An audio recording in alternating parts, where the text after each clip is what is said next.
구원의 말씀 1권 천주교와 개신교의 구원 섭리. 구시대는 신시대를 따라가야 한다. 천주교와 개신교는 오해도 감정도 너무 크기 때문에 무엇보다도 힘들다고 생각했지만 그 사실을 알고 보니 어려울 것 없는 일이라고 자신 있게 구원의 말씀에 쓰게 되었다. 천주교와 개신교는 미사나 예배의식이 다르고 또한 시대성에 따라 여러 제도가 다른 점이 있지만 예수님을 구세주로 믿으니 구원은 같다. 예수님은 누구든지 나를 믿으면 영생을 얻는다고 말씀했다. 요한복음 3장 16절.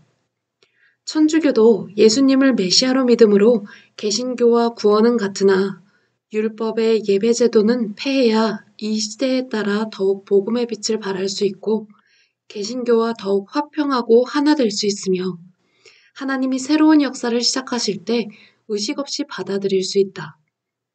그래야 천주교가 개신교를 낳은 보람이 있고 하나 되어서 세계를 복음으로 움직여 하나님이 뜻하신 지상의 이상 세계를 이룰 수 있게 된다. 천주교는 율법 제도로 인한 분위기로 젊은이들이 이에 접하지 못하여 믿음이 흡수되지 못하고 있는 것이 현 실정이다. 또 개신교가 젊은이들을 교회로 흡수하지 못하는 이유는 시대성을 따라 살지 못하기 때문이다. 고로 교회가 노인들 중심이 되어 있다. 새 시대에 새로운 말씀이 선포되고 새로운 제도로 가야만 그 시대의 젊은이들이 구름같이 바닷가의 모래알처럼 밀려오는 것이다. 나이를 많이 먹은 사람은 아이를 낳지 못한다. 그러나 젊은 사람은 얼마든지 아이를 낳을 수 있다. 가정에서도 아빠 엄마의 청춘이 가면 자동적으로 아들 딸의 청춘이 와 꽃이 피고 열매를 맺는 역사가 오는 것이 이치요 법칙이다. 그러므로 하나님은 그 시대에 맞도록 종교를 개혁하시고 이에 합당한 새로운 역사를 펴셨다. 예정되고 약속한 대로 구약이 끝났을 때 신약 역사를 펴셨고 신약이 끝났을 때 성약 역사를 펴신다는 것이다. 더 좋은 구원을 이루기 위해 새로운 역사를 펴시는 것이다. 구원받는 자는 새로운 역사를 따라가는 것이 절대 하나님의 뜻이다. 따라가지 않고 불순종함으로 인해서 모든 문제가 일어난 것이다. 하나님의 뜻인 새로운 시대를 따라가지 않았기 때문에 항상 구시대와 신시대 사이에 싸움이 일어나고 곤고함이 생겼다. 항상 구시대는 육과 같고 신시대는 영과 같다. 영과 육이 일체되지 않으면 항상 공고한 것이다. 육이 영을 따라가는 것이 법칙이요 순리다. 구시대가 새 역사를 따라갔으면 그 당세의 이상적인 역사가 일어났다.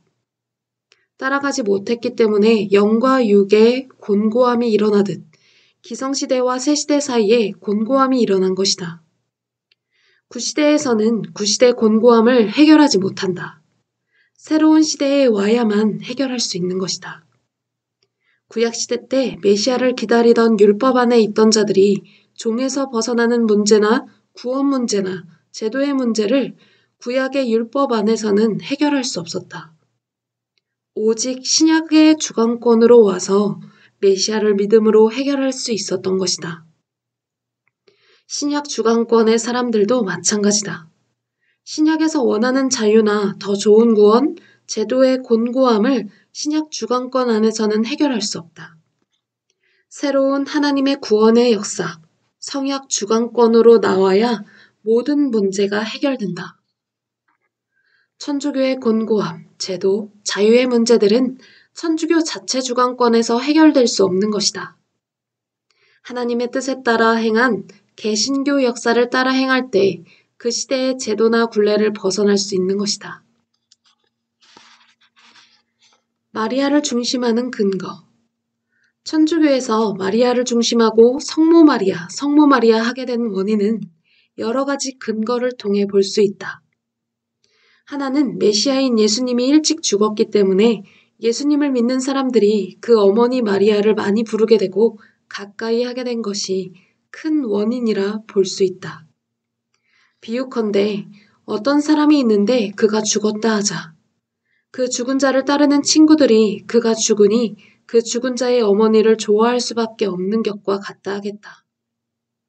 프랑스에서는 영국과의 전쟁 때 성모 마리아에게 기도함으로 전쟁을 벗어나게 되었다고 하여 마리아를 더욱 민족의 수호신처럼 섬기게 된 배경도 있다. 프랑스와 영국과의 전쟁이 있었는데 한 번은 영국이 프랑스를 점령해 들어온다는 정보를 듣고 왕은 급히 한 시골로 피신하게 되었다. 일요일이 되어 왕은 조용히 시골 성당으로 나갔다. 그 성당 신부가 깜짝 놀라 왕께 인사하자 왕은 구군이 기우니 기도를 많이 하자고 하며 땅이 꺼지도록 걱정했다. 신부는 수심이 가득하여 걱정하는 왕에게 말하기를 성모 마리아가 있는데 무슨 걱정이냐고 했다. 왕은 이 말을 듣고 백성들이 하나님을 믿고 성모 마리아를 믿으며 담대하게 사는 것을 기특하게 생각하여 마음이 조금이나마 안심이 되었다. 물에 떠내려가는 자는 지푸라기라도 잡고 싶은 심정이라는 말과 같이 왕도 그 순간 그와 같은 입장이었다. 일요일 미사를 드릴 때 신부는 영국군이 프랑스를 점령해 들어오는데 우리 모두 성모 마리아에게 간구하자고 말하며 성모 마리아는 우리 민족을 지켜주실 것이라고 외쳤다. 그런데 그 후 영국군은 말과 소문대로 쳐들어오지 않고 다시 고국으로 돌아갔다. 그 후에 왕은 신부의 말대로 성모 마리아가 이 민족을 지켜주어 영국군이 쳐들어오다 말았다고 인식하게 되었고 프랑스를 지켜주는 수호신은 성모 마리아라고 생각하게 되었다. 왕의 입에서 이 말이 나오자 점점 소문이 퍼지게 되고 그때부터 믿는 자들을 중심하여 모든 사람들이 이 민족의 수호신은 성모 마리아라고 더욱 말하게 되어 마리아상을 많이 만들어 추종했다고 한다. 뿐만 아니라 프랑스의 하나님을 믿지 않는 자들과 이방인들은 각 도시마다 자기 도시를 지키는 수호신상을 많이 만들어 놓았다고 한다. 이 때문에 프랑스에서는 성모 마리아를 더 찾고 믿게 되었으며 더 내세우게 된 동기도 되었다는 것이다. 이 이야기는 프랑스 전도 여행 중에 소르본 대학교에서 사학을 공부하는 2명의 여학생이 나에게 해준 이야기다. 천주교에서 마리아를 중심하는 또 하나의 근거가 있다. 기독교 사상이 처음 전파될 때를 보면 고대 그리스 문명이 핵심을 이루고 있을 때였다. 그리스는 특히 여신을 중심하여 종교 문명을 펴왔다. 그 중에 대표적인 여신은 비너스다.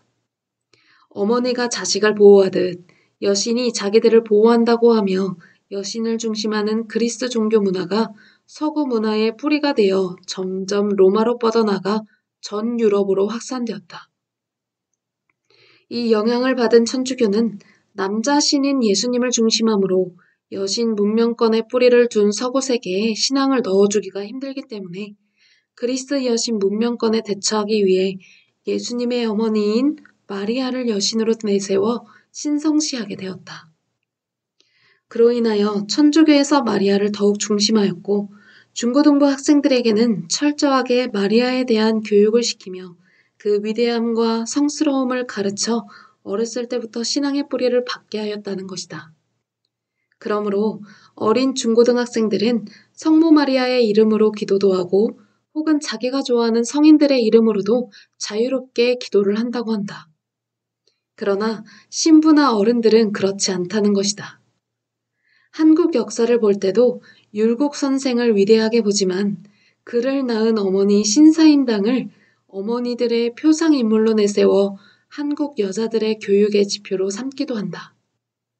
이 같은 여러 입장을 볼 때 성모 마리아를 추종케 됨을 이해하며 알아야 되겠다. 메시아를 낳은 여자이니 누가 보아도 추종하고 위대하게 보는 것이 도리이지 그냥 일반 여자처럼 보는 것도 큰 모순이라 아니할 수 없는 것이다. 그러나 무엇이든 너무 지나치게 행하는 것도 도리가 아니다. 당연히 해야 될 일도 지나치면 하늘과 땅의 법칙에 벗어나 지탄거리가 되어 존경받는 자에게는 부담이 되는 것이다. 기도의 응답.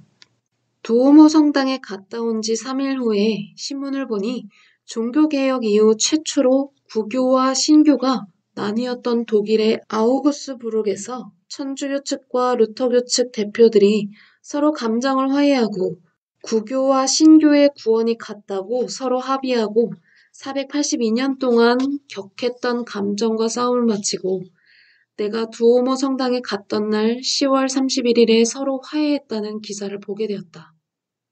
나는 가슴이 찡하여 다시 고개 숙여 하나님과 예수님께 기도했다. 이로 인해서 나도 같은 날 하늘의 뜻을 따라 두오모 성당에 가게 된 것을 깨닫게 되었다. 이때 나에게 주님께서 말씀하신 땅에서 풀어야 하늘에서도 푼다는 성경의 말씀이 가슴 뜨겁게 와닿았다. 하나님이 구원을 위해 보낸 사명자가 풀어야 그 따르는 자들도 푸는 것이다. 천주교와 개신교에 어떠한 제도가 바뀌어야 이 시대에 복음의 사명을 할 수 있다고 3주 동안 기도한 나와 시대 섭리의 소원이 이루어진 것이다. 이는 비단 나뿐만 아니라 구교와 신교가 소원하던 바이다. 하나님의 약속한 시대 섭리 역사가 진행되니 이 같은 역사가 일어난 것이었다. 뿐만 아니라 482년간의 구교와 신교의 감정적인 대립의 싸움이 끝나 평화의 역사가 섭리 역사와 함께 일어나게 된 것이다. 또 아일랜드에서는 천주교와 개신교가 루터 종교개혁 이후 지금까지 수백 년 동안 극한 종교 싸움을 벌여 최근 30년 이내만 해도 5,000명 이상이 죽었다. 누가 말릴 수도 없는 이 종교 싸움은 쉬지 않고 밤낮으로 계속되어 왔다. 이로 인해 하나님을 믿지 않는 사람들은 어떻게 종교인들이 그럴 수 있냐고 갖은 지탄들을 해왔다. 한 민족이지만 종교 때문에 극한 싸움을 하여 그 결과로 서로 하나가 안 되고 국제적인 축구 경기나 기타 경기에 나갈 때도 따로 나갈 정도의 격한 감정으로 살았다. 이들의 격한 싸움은 지구상 어느 나라든지 모르는 사람이 없을 정도로 소문이 나 있다. 이로 인해서 욕을 안 하는 나라가 없었다. 특히 유럽에서는 이를 보고 유럽의 수치라고까지 말했다. 그로 인해서 아일랜드라는 이름을 모르는 나라가 없을 뿐이지 아일랜드가 특별히 유명한 것이 있어 아는 것이 아니었다. 그런데 천주교와 개신교가 구원이 같다고 화해한 날인 1999년 10월 31일로부터 정확히 4주 후에 아일랜드에서 천주교와 개신교가 화해하고 평화협정을 이행하기로 하여 신구교의 연립정부를 세우게 되었다. 이 얼마나 기쁜 일인가.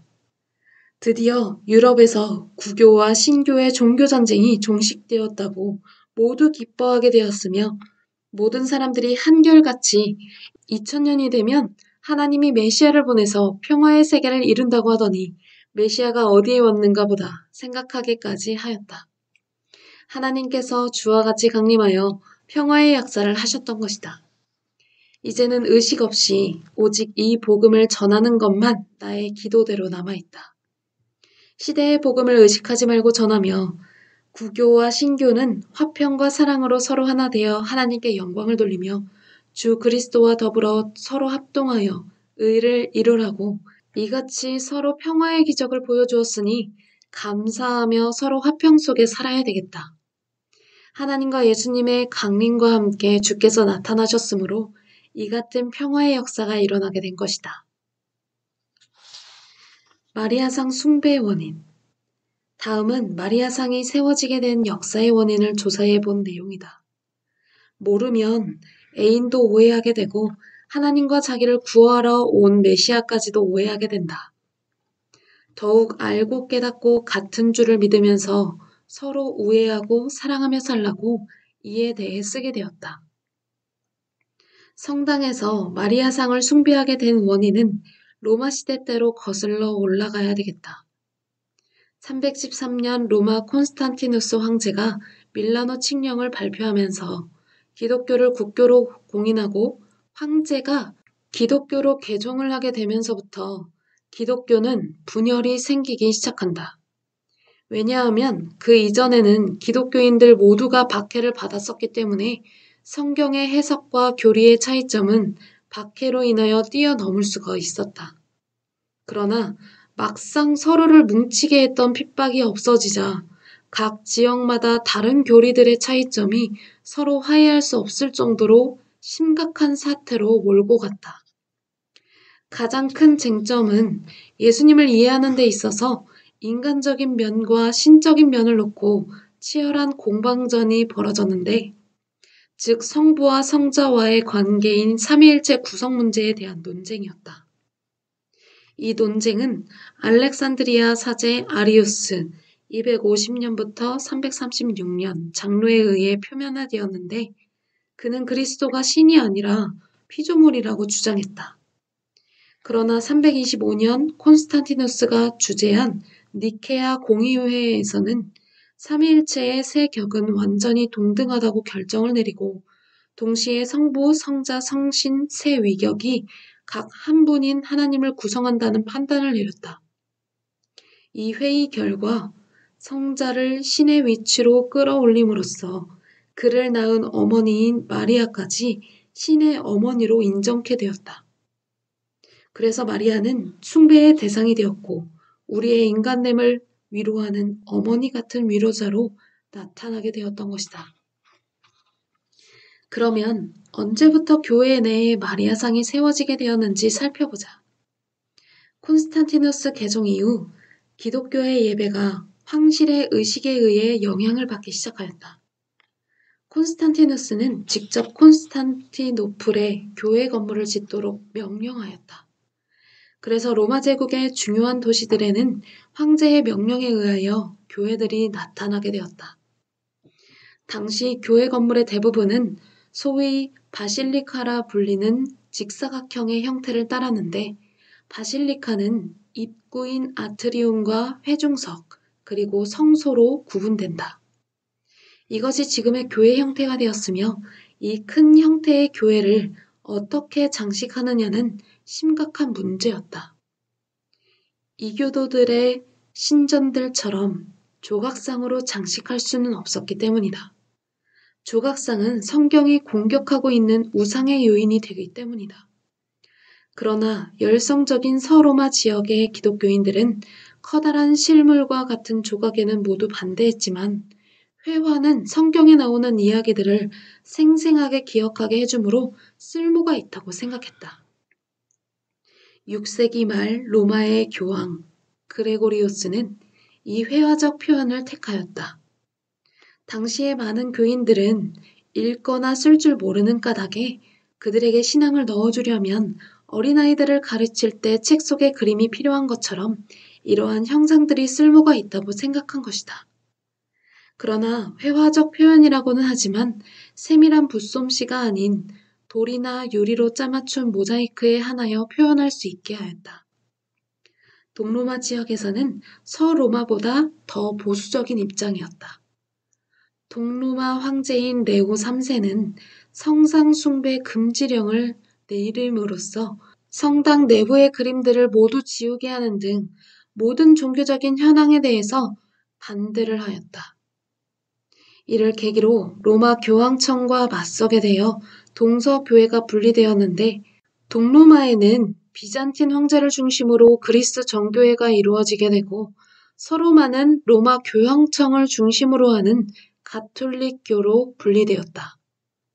동로마 황제의 금지령에도 불구하고 이와 반대되는 견해를 가진 사람들은 자비로운 하나님께서 우리들에게 그리스도라는 인간적 모습으로 그 자신을 드러내놓으려고 결심했다면 어째서 또한 눈에 보이는 형상 속에 그 자신을 드러내려 하지 않겠는가? 우리들은 이교도들처럼 형상 그 자체를 숭배하는 것이 아니다. 우리들은 그 형상을 통해 하나님과 성자들을 숭배하는 것이다 라고 주장했다. 이로 인해 그림이 번져나가자 동로마 교회는 미술가들로 하여금 화가 자신들 나름대로의 상상으로 작품 제작하는 것을 금지시키고 그리는 형상을 제한하였다. 즉 오래전부터 신성시되어 온 틀에 박힌 형태, 즉 성모가 아기 예수를 안고 있는 틀에 박힌 형태만을 그릴 수 있게 제한하였다. 이러한 틀에 박힌 형태의 성모상은 이후 조각에까지 이어져 지금의 모습으로 굳어져 버렸다. 조각상이 교회 건물에 세워지게 된 것은 500년 후인 12세기부터이다. 그동안 교회의 외부나 내부 어느 곳에도 조각상이 세워질 수는 없었다. 조각 대신 벽화 형태의 부조가 11세기경에 교회 건물 밖으로 나오기 시작하고 13세기경에 가서야 프랑스에서 고딕 양식이 탄생하면서부터 화려하게 조각들로 장식을 하게 된다. 대표적인 건물로는 프랑스 파리의 노트르담 성당을 들 수 있다. 이때 성모상, 예수님상, 12사도와 성인들의 조각상이 세워지기 시작하였다. 프랑스에 처음으로 성모 마리아상이 제작된 것은 13세기이며 이 시기를 전후하여 성모상이 계속 제작되었다. 마리아상 제작은 선교 활동에 있어서도 필수적이었다. 이미 조각을 만들어 우상을 숭배해온 게르마닌에게 기독교 신앙을 넣기 위해서는 성상 조각이 더 확대될 수밖에 없었다. 무엇이든 지나치면 죄다. 하나님이 인간에게 선물로 주신 조각 예술이나 그림 예술은 다 같은 예술들이다. 그러니 그림으로 마리아를 그리는 것은 교회에서 용납하고 조각으로 마리아를 표현해 놓은 것을 거부할 곳도 없는 것이다. 자기가 그림을 그리는 사람일지라도 그것은 옳지 않다고 생각할 것이다. 모든 일들은 그 생각하기에 달려있는 것이다. 조각으로 마리아를 만들었든 그림으로 그려내었든 성경 말씀대로 우상시하면 안 된다는 것이다. 개념상 하나님을 이해하기 쉽게 또 예수님을 이해하기 쉽게 또는 마리아를 이해하기 쉽게 여러 가지 조각으로 그림으로 만들어 놓고 그를 믿고 존경하는 데 도움이 된다면 그것은 천법이나 인법으로 볼 때 잘못된 것은 아니다. 단지 섬길 자가 아닌데 섬기고 지나치게 신격화한다는 인상을 주는 것이 잘못되었다는 것이다. 누구든지 그렇게 보는 사람들은 잘못된 신앙관을 가진 것이다. 하나님이 시대에 따라 주신 그림 예술이나 조각 예술을 인간이 써먹는 것은 합당한 일이다. 사람을 통하여 역사하시는 하나님께서 어련히 알고 행하셨겠는가? 무지한 인간들은 모두 깨달아야 되겠다. 이 평화로운 시대에 살면서 그 시대에 살아보지도 않은 자들이 그 시대의 입장과 처지에 따라 행하신 하나님의 뜻과 그 시대 사람들을 이해할 수 없는 것이다. 예수님은 하나님이 보내신 자이기 때문에 조각이 되었든 그림이 되었든 신격화하며 믿어야 될 대상으로 문제될 것이 없지만 마리아를 지나치게 신격화하게 되면 도리어 메시아를 가려지게 되기 때문에 문제가 된다. 마리아의 조각이나 그림을 통해서 어렸을 때부터 예수님보다 오히려 마리아를 더 깊이 인식하게 되고 신격화하는 것이 있기로 오늘의 개혁 종교 개신교로부터 천주교가 마리아를 중심한다는 이야기가 나오게 된 것이다. 그와는 반대로 개신교에서는 마리아의 그림을 찾아볼 수도 없고 그 동상 하나를 기념으로 세워놓은 것조차 찾아볼 수 없게 된 것도 실상은 지나친 모순이다. 율곡 선생을 위대하게 보니 그의 어머니 신사임당을 여성의 표상자로 가르치며 그를 공경하게 되는데 하물며 자기가 메시아로 믿고 사는 예수님의 어머니에게 무관심하다는 것도 무지로 인한 하나의 죄가 될 수 있는 것이다. 예수님은 이를 보시고 천주교에게는 어머니에 대해서 지나치게 섬긴다고 말할 것이며 개신교에게는 메시아를 낳은 마리아를 지나치게 외면하고 있다고 말하며 책망할 것이다. 개신교가 마리아에 대해서 더욱 외면하게 된 것은 천주교로 인하여 온 영향이며 천주교가 마리아에 대해서 더욱 적극성을 띈 것은 개신교가 이에 대해서 지적하니 보란 듯이 너희들이 말한다고 우리가 안 하겠냐는 반응도 있는 것이다. 그러나 마리아에 대해 가르쳐주고 인식을 시켜주는 것은 모순이라 볼 수 없는 것이다. 아무튼 메시아이신 예수님보다 마리아를 더욱 중심한다는 것은 개신교 신앙으로서 뿐만 아니라 하나님이 볼 때도 법칙에 어긋나는 일이다. 예수님을 중심하고 그의 모친 마리아도 존경하고 그 위대성을 가르침이 합당한 일이다. 마리아를 지나치게 우상시하는 자들이나 혹은 지나친 비판을 하는 자들을 다시 인식시키기 위해서 이 같은 글을 쓰게 된 것이다. 천주교에 대하여 개신교로부터 받은 잘못된 인식을 실제로 확인하여 보고 깨뜨릴 것을 모두 깨뜨린 후부터는 성당에 가서 기도하는 것이나 찬송을 부르는 일이나 성당에 들어가는 모든 일들이 어색하지도 않고 구교의 모든 사람들을 대할 때 의식됨이 없이 자유를 얻게 되었다. 예수님의 고난을 생각하며 세계에서 가장 아름답게 지었다고 하는 비스 성당이 독일 남부에 있다. 240년경에 지어진 성당으로 예수님의 고난을 기념하는 예배를 드릴 때면 세계적으로 수만의 인파가 모여 미사를 드린다. 특히 나이 많은 노인들이 모여든다. 제자들과 함께 그 성당에 가서 찬양도 하고 지휘도 하고 하나님께 영광을 돌리며 역사의 흔적을 남겼다. 깨닫지 못하고 그저 교회 예쁘게 잘 지었다고 좋아하기만 하는 관광객들을 보고 돌아오니 마음이 아팠다. 이 시대에 하나님의 역사를 펴는 모든 자들과 개신교 모두가 화평으로 하나가 되어야겠다. 신시대가 볼 때 보다 구시대의 일들은 종교나 정치나 예술문화도 마찬가지로 이해 못할 것이 많다. 그러나 겉보기는 그러해도 실상 그렇지 않을 수도 있고 시대성으로 그럴 수밖에 없었음을 이해하고 같은 주와 같은 하나님을 믿으니 구원은 같고 시대성에 따라 구원의 차원은 그 행한 대로 받기 때문에 각각 다른 것만은 깨달아야 되겠다. 새 포도주는 새 부대. 새로운 시대의 역사가 왔는데 율법 아래 매여 있는 종교인들이나 천주교나 개신교나 모두 다 옛 신앙의 제도나 법도로 인해서 새로운 역사를 받아들이지 못하는 것이 더욱 안타까운 문제거리이다. 하나님은 그 시대에 해당되는 섭리를 펴기 때문에 새로운 시대가 오면 옛것은 걷어치우고 모두 새로운 역사로 와서 역사 펴기를 원하신다. 봄이 돌아오면 묵은 잔디를 모두 불살라버려야 새 잔디가 올라와도 잘 자랄 수 있다. 죽은 나뭇가지나 불필요한 나뭇가지를 모두 제거해야만 좋은 나무가 될 수 있고 작품성 있는 비싼 나무가 될 수 있는 것이다. 개인이나 종교도 구시대의 묵은 가지나 묵은 잔디같이 죽은 것들을 모두 자르고 불태워야 하나님의 새 시대의 역사를 제대로 펼 수 있는 것이다. 옛집을 때려 부숴야 그 터에 새로운 집을 지을 수 있는 것이다. 더욱 완전하게 하려면 옛것 중에 버릴 것을 반드시 버려야 새 것이 더욱 빛이 난다. 옛것을 버리지 않으면 옛것 속에서 살 수밖에 없는 것이다. 고로 구시대 하나님의 법을 쫓던 사람들은 새로운 시대가 오면 새로운 시대를 따라가는 것이 가장 시급한 일들이다. 새로운 시대를 따라가지 못하기 때문에 새로운 시대로부터 지탄받는 일들을 하게 되므로 새 시대에 해당되는 구원의 혜택을 받지 못하게 된다. 예수님은 이에 대해 비유로 말씀하시기를 새 포도주는 새 부대에 담아야 한다고 말씀하셨다. 마태복음 9장 17절.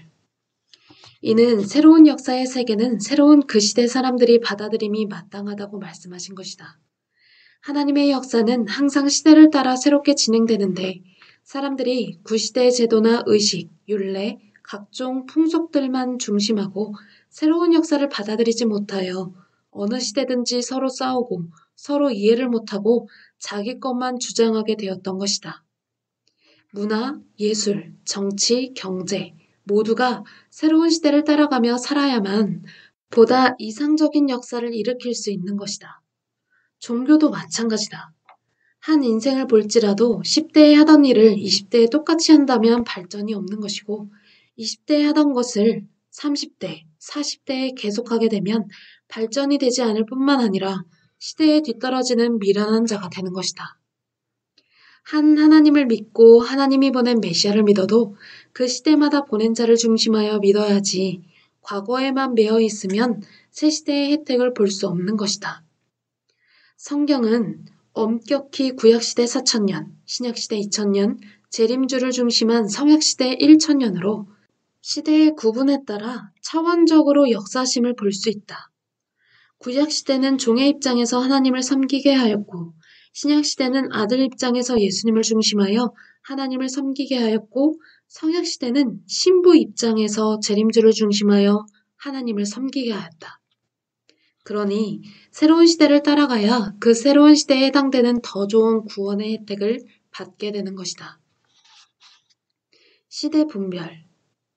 지금 이 시대는 역사적으로 볼 때 신약 2000년이 끝나고 1000년 성약 역사에 접어들어가고 있다. 구약 4000년이 끝나고 정확하게 하나님이 보낸 메시아가 와서 신약 역사를 펴신 것을 볼진대, 지금 이 시대도 하나님께서 구원자를 보내어 역사를 펴신다는 것을 확실히 알 수 있다. 그런데 이 시대 사람들이 시대를 구분하지 못하고 살고 있다. 예수님께서도 사람들이 시대를 모르고 살고 있다고 한탄하셨다. 베드로후서 3장 8절에서 9절을 보면 예수님께서 그리스도의 강림을 말씀하시며 천년이 하루 같음을 잊지 말라고 하셨다. 다시 말해서 하루를 천년으로 확대시켜 볼 때 월화수목 금토일의 창조 7일은 7천년을 말한다. 4000년 동안 구약 역사가 끝나고부터 메시아가 땅에 출현하여 2000년 동안 신약 역사가 가게 되었다. 그리고 재림주가 와서 천년 역사를 펴게 되었다. 모두 7천년 역사가 되는 것이다. 역사 7천년을 시대적으로 나누어 볼 때 4000년은 구약시대, 2000년은 신약시대, 1000년 동안은 성약시대다. 이를 축소시켜보면 월요일부터 목요일까지는 구약역사, 금요일과 토요일은 신약역사, 일요일은 성약역사 기간으로 본다.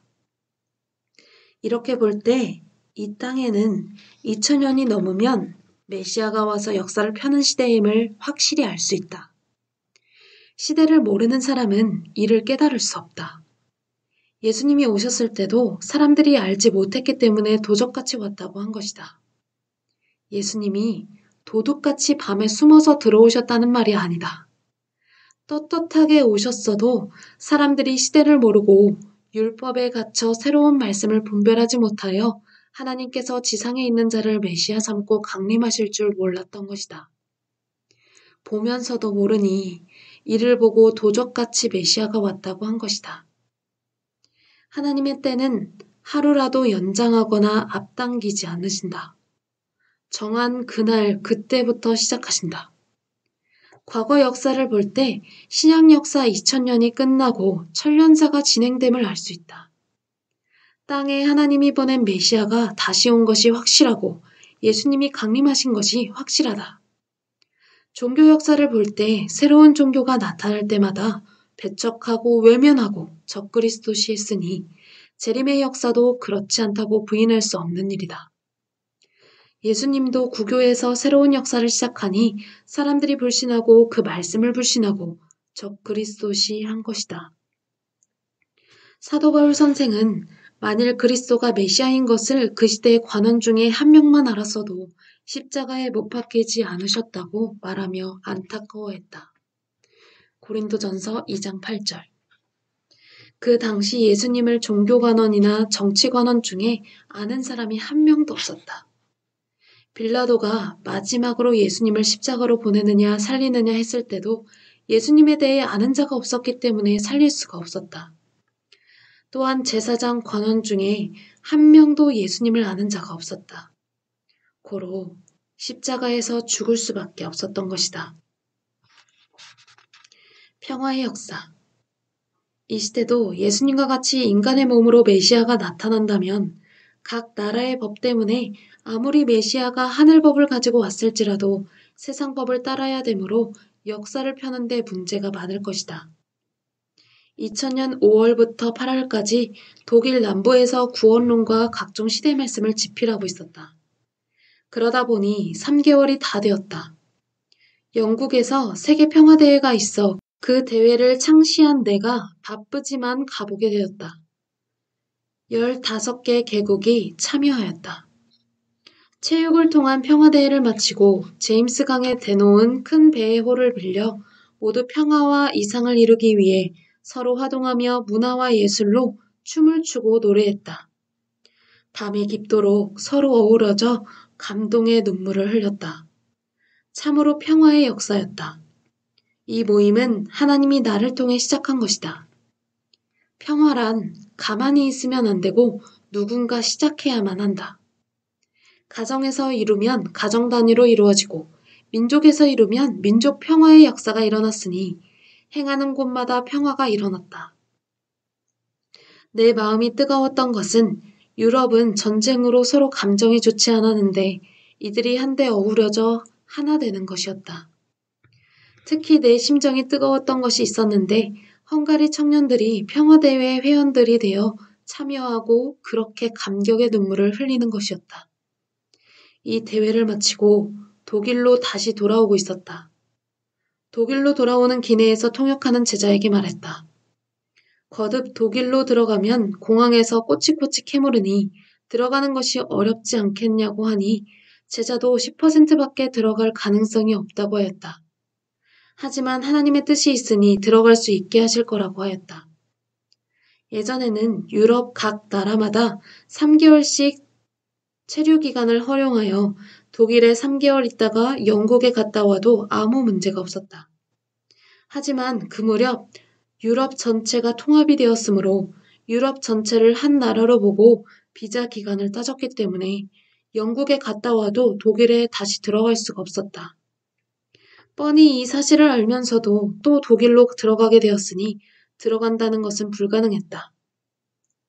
비행기에서 내려 여권을 내밀기 전까지 통역하는 제자는 마음이 두근반 세근반 심할 때는 네근반까지 출렁거렸다고 했다.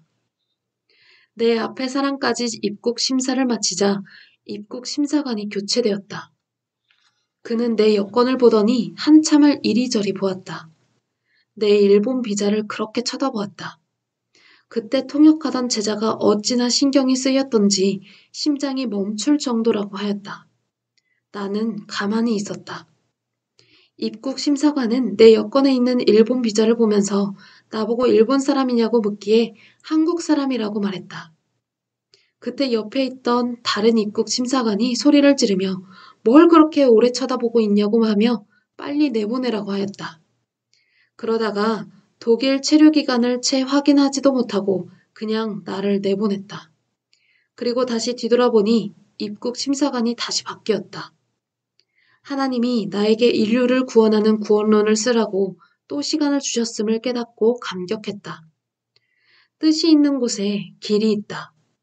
다시 오면 들여보내지 않는다는 것을 알면서도 수많은 갈 곳을 두고 다시 독일 남부에 들어가는 것도 뜻이었다. 다시 내 거처지로 들어가 구원론을 쓰기 시작했다. 그리고 며칠 후에 갑자기 말세론에 손대기 시작했다. 이때 뉴스를 보니 유고슬라비아의 독재 정권에 반대하는 30만의 국민들이 데모를 하는 모습이 보였다. 정치를 옹호하는 경찰들도 이를 말리지 않고 그냥 지켜만 보았다. 평화를 깨고 독재하는 자들을 하나님께서 심판하신다는 것을 깨달았다. 그렇다. 우리는 며칠 전에 성황리의 평화대회를 마치고 돌아왔지만 지구 한편에서는 아직도 독재로 평화를 깨는 일을 하니 하나님이 우리를 쳐다보시고 그들에게 속이 상했는지 백성을 통해 심판하시는 것을 깨닫게 되었다. 결국 그 독재자는 쫓겨나고 짐승과 같은 취급을 받고 행한 대로 엄히 처벌을 받고 말았다. 내가 독일에 들어오고 열흘 후에 제자가 참으로 신기한 일이 있었다고 하였다.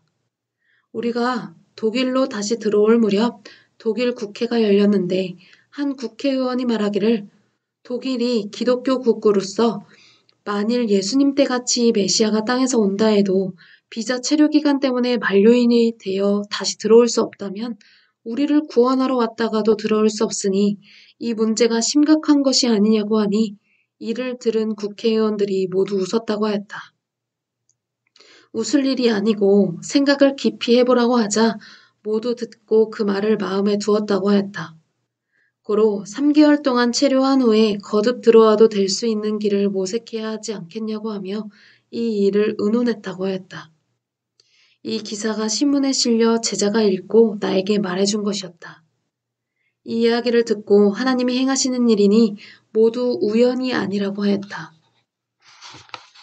구시대도 새시대도 하나 되어 구약 안에서도 신약 안에서도 시대에 따라 점차 차원을 높여가며 그 시대에 해당하는 구원을 받게 하셨다.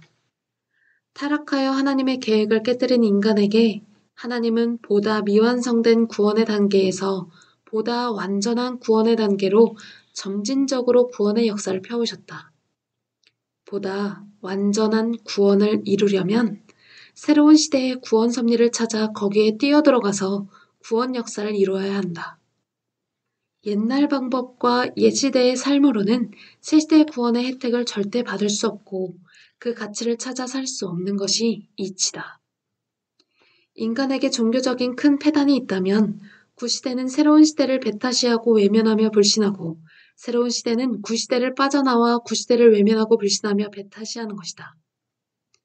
구시대는 한층 더 새 시대보다 전통이라고 하며 새 시대를 배척하게 된다. 전통을 생명시하는 사고가 박혀서 구시대의 기존성을 벗어나지 못하고 있다.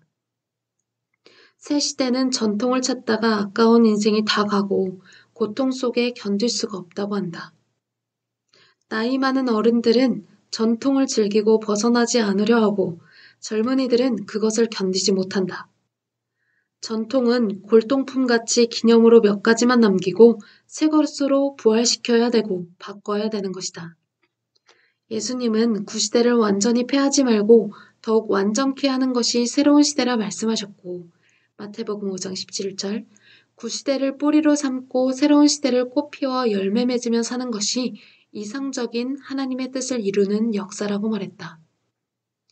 하나님은 솔로몬을 통해서 말씀하시기를 이제 있는 것이 옛적에서도 있었고 옛적에 있던 것도 이 시대에 있노라고 말씀하시며 하나님은 옛날에 못한 것을 새로운 시대에 하도록 하신다고 말씀하셨다. 전도서 1장 9절, 전도서 3장 15절. 그러니 구시대의 기본은 폐하지 말되 신시대를 받아들여 폐단 없이 가야 한다. 구시대도 신시대를 받아들이고 신시대도 구시대를 받아들여야 폐단이 없는 것이다.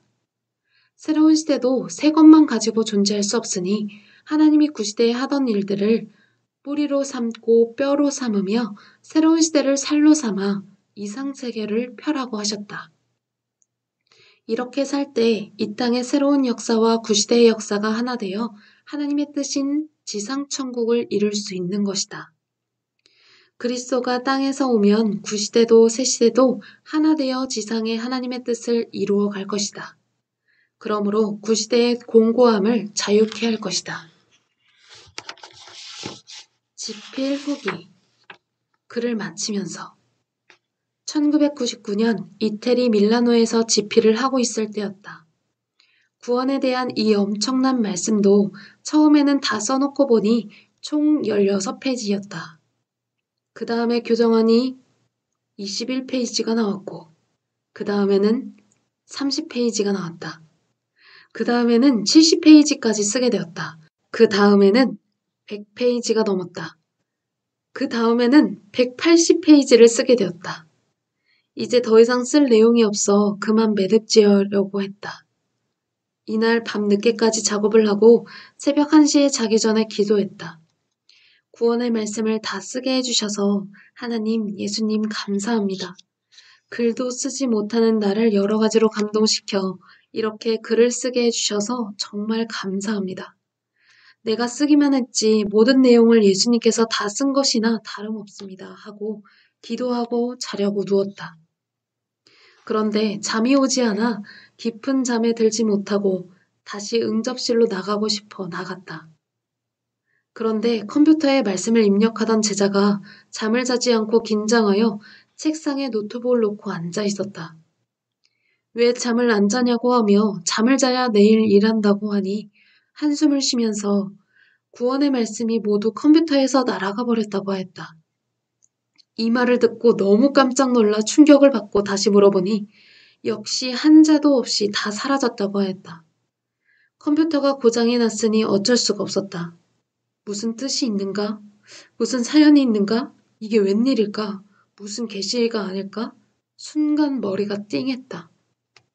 제자의 얼굴도 시커멓게 사색이 되어 있었다. 그렇지 않아도 까만데 더 까매졌다. 나도 당황하여 마음이 땅바닥에 털썩 주저앉았다. 다시 찾을 수 있는 길이 없느냐고 물으니 컴퓨터를 한국에 보내서 찾아보는 길이 있지만 거의 희박하다고 하였다. 그래도 제자가 남자라 다행이었다. 여자 같았으면 아마 심장마비를 일으켜 죽었을 것이다. 제자는 나를 안심시키며 자기가 3분의 1을 기억할 수 있으니 선생님이 3분의 1만 기억해내면 된다고 말했다. 구원의 말씀을 쓰는 것이 뜻이 아닌가 생각하며 당황하다가 결국 내 머릿속에 남아있으니 제자에게 늦기 전에 생각나는 대로 빨리 치자고 하였다. 걱정하고 고민하면 그나마 머릿속에 있는 것까지 기억이 안 나니 너와 내가 힘을 합해 다시 해보자고 하였다. 때는 새벽 3시였는데 그때부터 생각나는 대로 처음부터 다시 쓰기 시작했다. 밥도 먹지 않고 밤낮으로 정신을 바짝 차리고 정신의 붓을 들어 다시 쓰기 시작했다. 나는 부르고 제자는 타이핑을 했다. 1분에 한글 850자를 치는 속도로 3일 동안 쉴 새 없이 연속 쳐내려 갔다. 둘 다 봉사가 되어서 작업을 했다. 나는 눈을 감고 부르고 제자는 눈을 감고 쳤다. 하늘에서 오는 영감에 의해서 일사천리로 작업은 진행되었다. 결국 3일 만에 380페이지가 나왔다. 180페이지보다 2배나 더 쓰게 되었다. 처음 썼을 때보다 더 많은 것을 쓰게 되었고 더 깊이 쓰게 되었다. 그제야 구원의 주인이 되시는 자가 다시 쓰라고 모두 날려보낸 것을 깨닫게 되었다. 그 후 처음에 작업했던 구원의 말씀을 일주일 만에 찾게 되었다. 다시 쓴 것과 대조해보니 비교가 안 되었다. 하나님의 뜻임을 깨닫고 감사하였다. 많은 사람들이 구원의 말씀을 보고 사망에서 생명으로 돌아와 운명이 좌우되도록 더 이상적으로 쓰게 하셨던 것이다. 사람이 살아가면서 생각지 못한 눈앞이 캄캄한 일을 당했을지라도 하나님을 믿고 의지하고 가면 더 잘되게 하기 위해서 하나님이 알아서 하시는 일이니 순간만 걱정이 되지 결국은 더 이상적으로 되는 것을 깨달아야 되겠다. 구원의 말씀을 쓰는데 하나님과 예수님이 함께 해주셔서 감사하다고 기도했더니 더 내용을 좋게 쓰도록 해주신 것이었다. 성지땅 월명동 자연성전을 지을 때 앞산 돌이 4번이나 무너졌을 때가 생각났다. 다시 쌓아 과거에 비교할 수 없을 정도로 최첨단으로 아름답고 웅장하고 신비하게 쌓게 되었다. 그 후 2000년에 독일로 가서 순회를 돌면서 교정하니 430페이지가 나왔다. 구원의 말씀뿐만 아니라 30개론을 써서 컴퓨터에 입력하며 월남전까지 계속 써내려가니 무쇠 같은 제자의 목이 굳고 허리가 굳고 다리가 쑤시고 점점 약해지기 시작했다. 결국 내 옆에서 교정을 도와주는 제자가 컴퓨터까지 쳐야만 했다. 이때부터는 많이 치기보다 천천히 칠지라도 교정에 신경을 써야 될 때였다. 전체를 계속 읽으면서 내용을 더 첨가하고 교정해 나갔다. 이는 보는 자들이 구원의 말씀을 읽고 이해가 안 될까 하여서 성경에 있는 것이나 구원에 해당되는 각종 말씀을 깨닫고 넣었다. 이로 인하여 500페이지가 넘어가게 되었고 2003년도에 구원론을 집중적으로 손대어 600페이지를 넘겼다. 2004년도에 구원론을 매듭 짓기 위해 전체를 다시 보고 기도하며 빠진 것을 더 넣고 다듬었다. 결국 1100페이지 정도가 나와 3권으로 쪼개게 되었다.